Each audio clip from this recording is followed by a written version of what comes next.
வாழைப்பழத்தையும் கொண்டு போறாங்களே. சரி.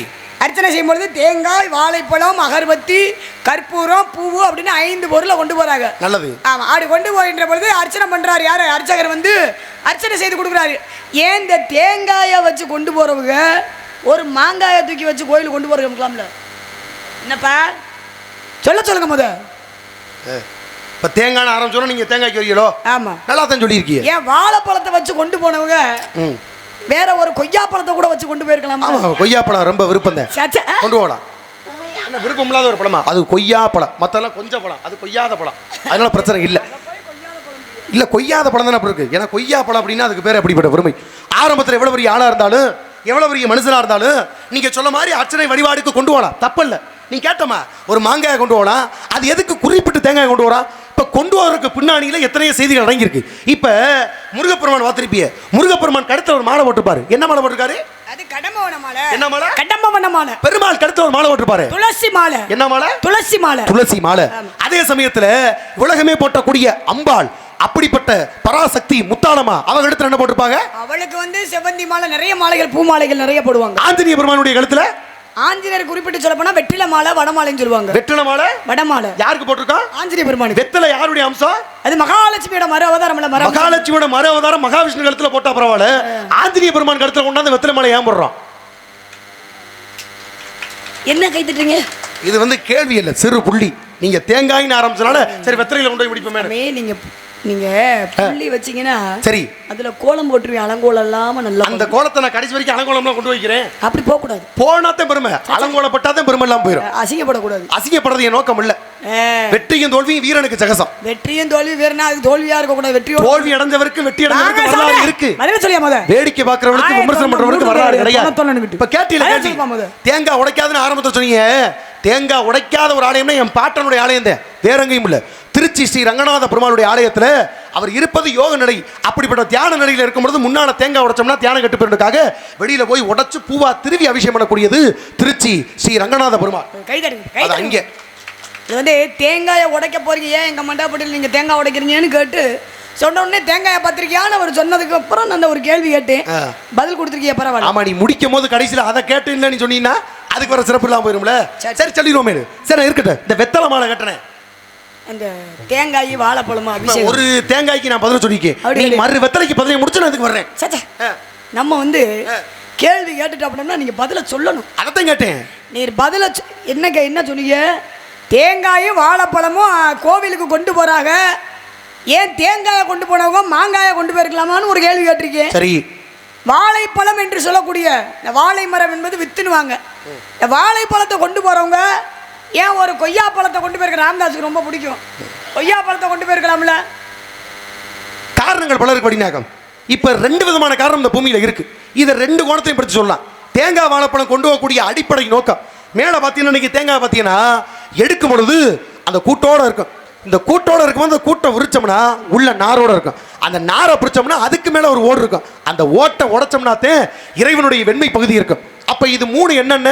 மேல இருக்கக்கூடிய கூடு, அதுக்கு நடுவுக்கு நாறு, அதுக்கு அடியில் இருக்கக்கூடிய சுத்தி உள்ள ஓடு. இது 3ஐயும் உடைச்சு உள்ள பார்த்தா தான் வெண்மை பகுதியை பார்க்க முடியும். அப்ப இது 3 என்ன கட்டியனா? ஆணவம், கண்மம், மாயை. இந்த மனிதனாகப்பட்டவன் 3லிருந்து விடுபட்டு வெளியே போனாத்தே உள்ள இருக்கக்கூடிய வெண்மை பகுதி இறைவன் திருவுள்ளத்தை அடைய முடியும் அப்படின்னு ஒரு காரணம் உண்டு. தேங்காயில 3 கண்ணு முக்கண், இது ஒன்று. இன்னொரு காரணம் என்ன கட்டியனா? வாழைப்பழத்தை பாருங்களேன், மற்ற பழங்களை சாப்பிட்டு ஒரு மாங்கொட்டையை கீழே போட்டு முளைக்க ஆரம்பிச்சிடும். அதே சமயத்தில் எந்த ஒரு பழங்களை சாப்பிட்டு கீழே போடும்போது ஆடு மாடு சாப்பிட்டு போட்டாலும் அந்த கொட்டை முளைக்க ஆரம்பிச்சிருது. ஆனால் என்னைக்காது வாழைப்பழத்தை சாப்பிட்டுட்டு தோலை போடுங்களேன் முளைக்குமான்னு பார்த்தீங்கன்னா அது முளைக்காது. அதை அந்த கட்டையோட கொண்டு போய் வைக்கணும்.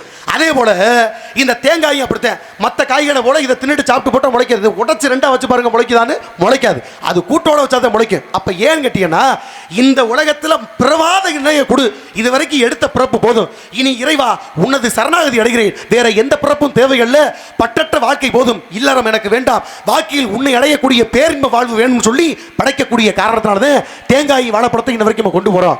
இது ஒரு காரணம்.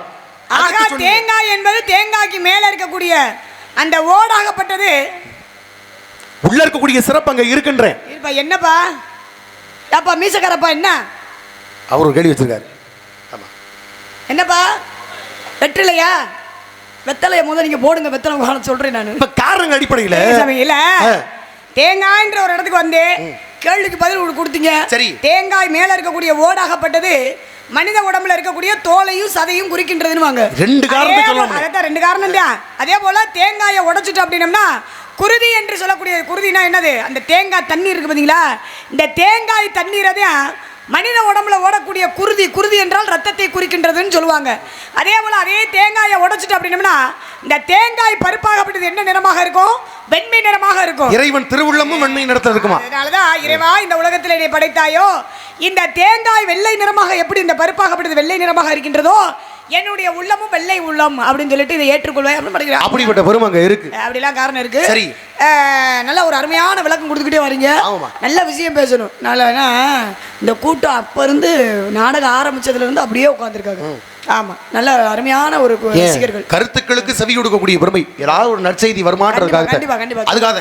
சரி, ஆக ஆஞ்சநேய பெருமாள் ஆகப்பட்டவரு அனுமன் ஆகப்பட்டவருக்கு வெற்றில மாலை. சரி, இப்ப ஒரு விஷயம் என்ன அப்படின்னா, நம்ம தெய்வத்தை பார்த்து எல்லா தெய்வத்தையும் பார்த்து நம்ம வணங்குறோம். கடவுளை பார்த்து நாம கையெடுத்து இரு கரங்களை எடுத்து வணங்குறோம். ஆனா அதே தெய்வமே நம்மளை பார்த்து வணங்குது அப்படின்னா அது யாரு? அதே ஆஞ்சநேய பெருமான் அனுமனாகப்பட்டவர். அவர் தான் நம்மளை பார்த்து இரு கரங்களை எடுத்து வணங்கணும். ஏன் வரக்கூடிய ஆண்களை ராமனாகவும் பெண்கள் எல்லாம் சீதா தேவியாகவும் ஆண்கள் ராமனாகவும் அப்படி நினைத்து கொண்டே அப்படியே இரு கரங்களை எடுத்து இப்படி வணங்குகிற மணி இருக்காரு. யாருன்னா ஆஞ்சநேய பெருமான். அவருடைய தன்மை அப்படி. ஆஞ்சநேய பெருமானுக்கு ஏன் வெற்றில மாலை அப்படின்னா, இந்த சீதா தேவியை சிறை எடுத்தது யாருன்னா ராவணேஸ்வரன்.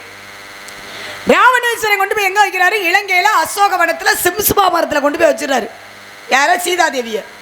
அப்ப இதை பார்ப்பதற்காக சென்றது யாருன்னா ஆஞ்சநேய பெருமான் போறாரு. சீதா தேவி கிட்ட போய் முறையிடுறாரு. அவர் நற்செய்தியோட போறாரு சீதா தேவியிடம்.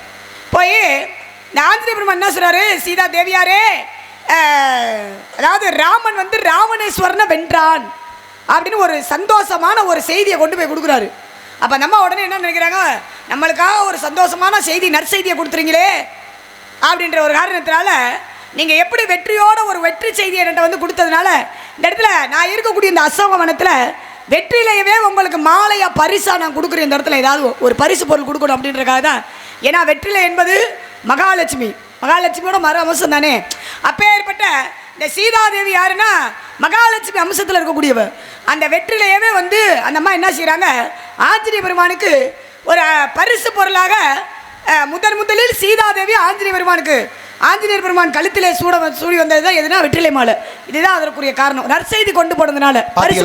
அப்ப சாதாரண வெற்றியில உனக்கு வெற்றி இலையாக மாற வேண்டும் சொல்லி அனுமன் போட்டார். அதனாலதான் அனுமன் அங்க போன கூட சீதையை கண்டேன்னு சொல்லாம கண்டேன் சீதையன்னு சொல்றார்.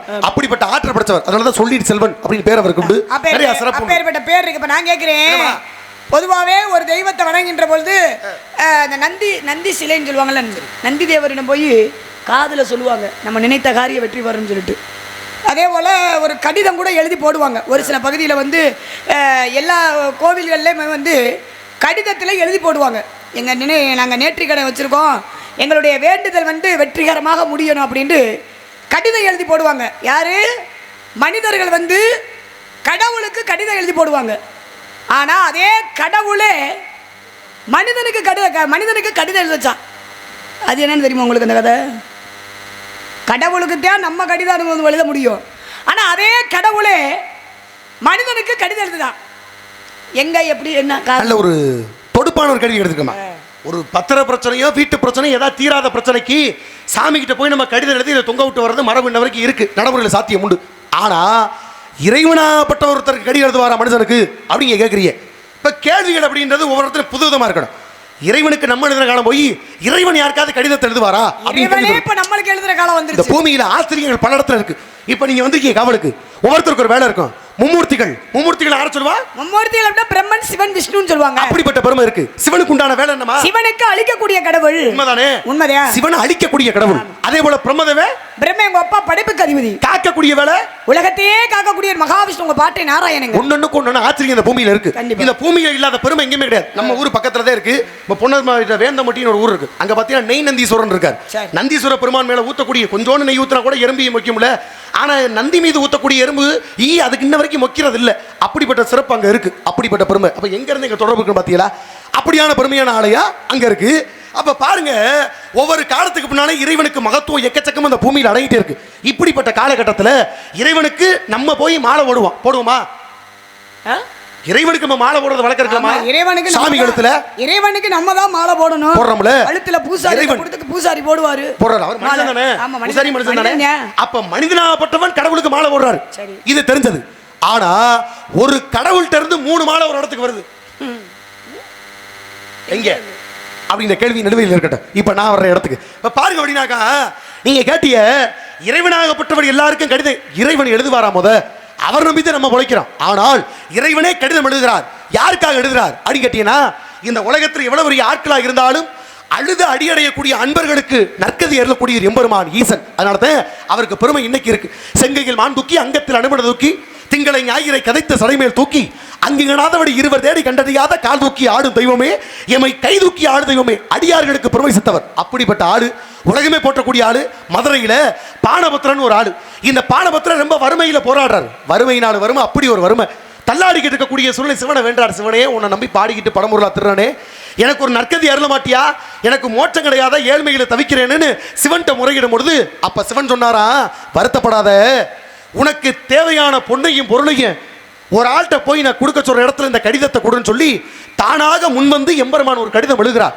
இந்த கடிதத்தை கொண்டு போய் சேர நாட்டில் சேரமான் பெருமான் இருக்காரு. அந்த சேரமான் பெருமான் மன்னன்ட்ட போய் நீ கொடு, உனக்கு தேவையான பொண்ணும் பொருளும் கிடைக்கும்னு சொல்ல. எங்க பாண்டி நாட்டில இருந்து சேர நாட்டுக்கு போறாங்க. யாருக்காக? பானபத்திரன் சொல்லக்கூடிய பாடகனுக்காக அவர் எழுதி கொடுக்கிறாரு. அப்படிப்பட்ட கடிதத்தை வாங்கிக்கிட்டு சேரனா பெருமானை பார்க்க போறாரு. இந்த சேரமான் பெருமான் யாரு? தீவிர பக்தி படைச்ச பெருமைக்குரிய ஆளு.